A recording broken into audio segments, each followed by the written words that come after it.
Baik, Assalamualaikum warahmatullahi wabarakatuh.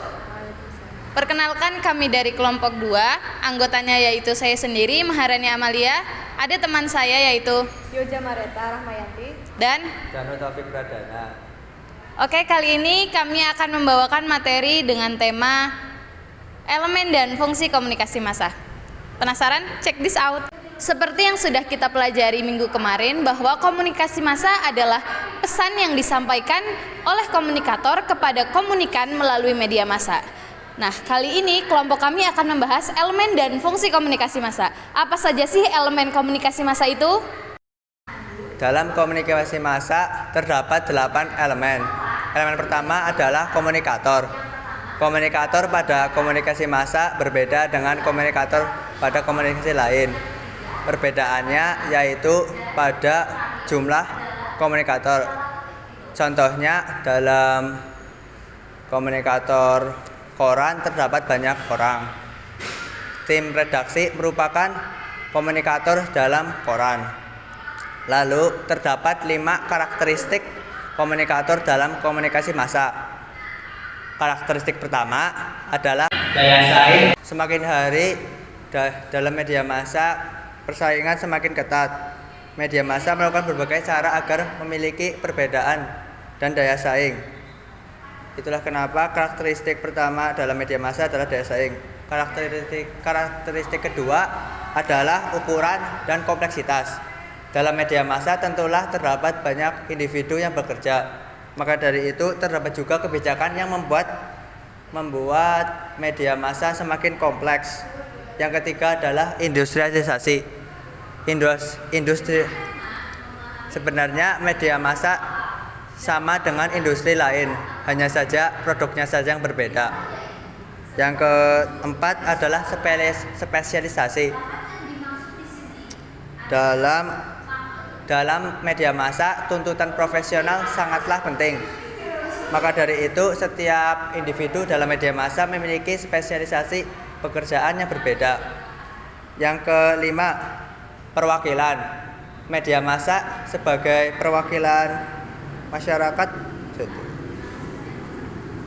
Perwakilan dalam media massa dalam ini dimaksud yaitu memiliki banyak cabang yang mewakilkan satu media massa yang besar. Massa memiliki pengolahan isi tersendiri.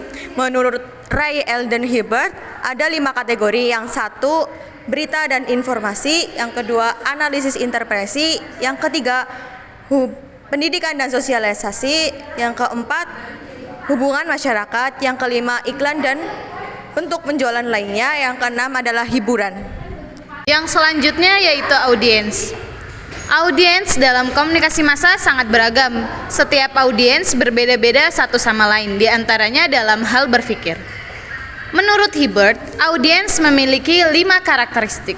Yang pertama yaitu audiens cenderung berisi individu-individu yang memiliki kesadaran dalam memilih produk media. Yang kedua, audiens cenderung tersebar dalam wilayah yang luas. Yang ketiga, audiens cenderung heterogen. Yang keempat, audiens adalah anonim. Yang kelima, audiens terpisah secara fisik dengan komunikator. Elemen keempat adalah umpan balik. Dalam komunikasi terdapat 2 jenis umpan balik, yaitu umpan balik secara langsung dan secara tidak langsung. Dalam komunikasi massa, umpan balik lebih bersifat tidak langsung, yang berarti adalah umpan balik tersebut tidak mempengaruhi pesan di saat penyampaian. Ya, umpan balik contohnya dalam komunikasi massa yaitu rating.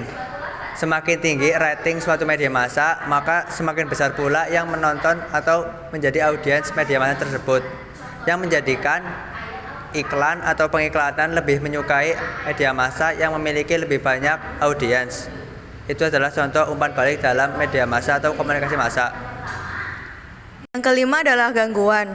Gangguan itu terdapat 2, gangguan saluran dan gangguan gangguan sematik. Gangguan saluran itu sudah biasa, contohnya seperti kesalahan pada penulisan, kesalahan pada hilang sinyal, Kedua, gangguan semiotik itu terfokus pada kesalahan akibat pengiriman atau penerima pesan. Yang selanjutnya yaitu gatekeeper.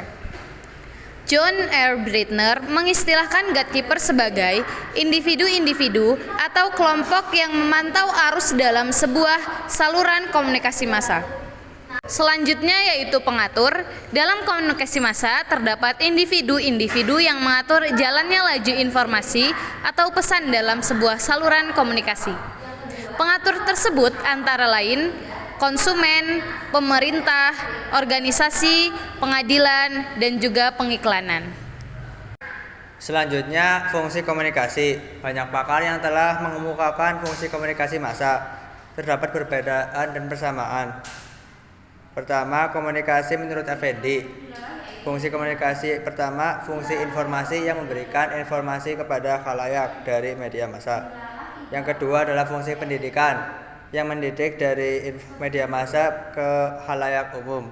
Contohnya adalah seperti memberikan pengajaran nilai etika atau hal yang sedang terjadi saat ini. Yang ketiga adalah fungsi mempengaruhi, yang diartikan berbagai fungsi informasi yang dapat mempengaruhi khalayak umum.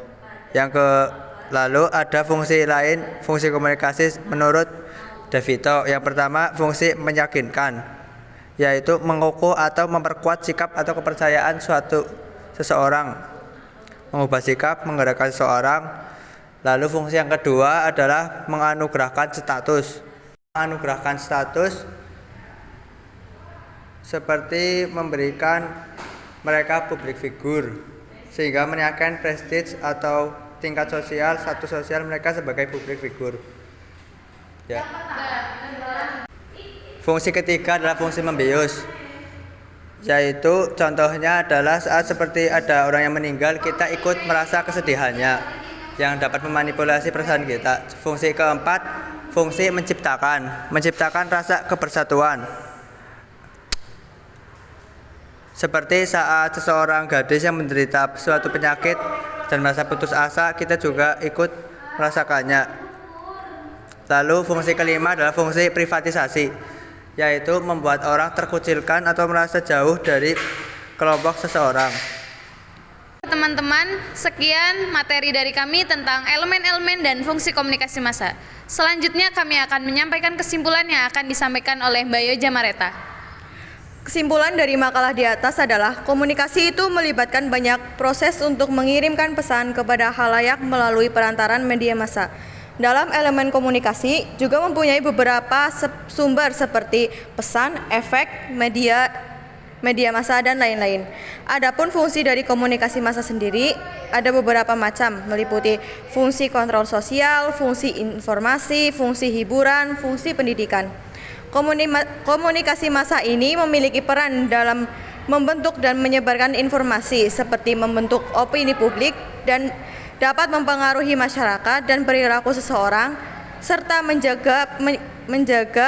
menyeimbangkan kekuasaan pada masyarakat. Oke teman-teman, sekian dari kami. Mohon maaf apabila ada kekurangan. Terima kasih. Wassalamualaikum warahmatullahi wabarakatuh.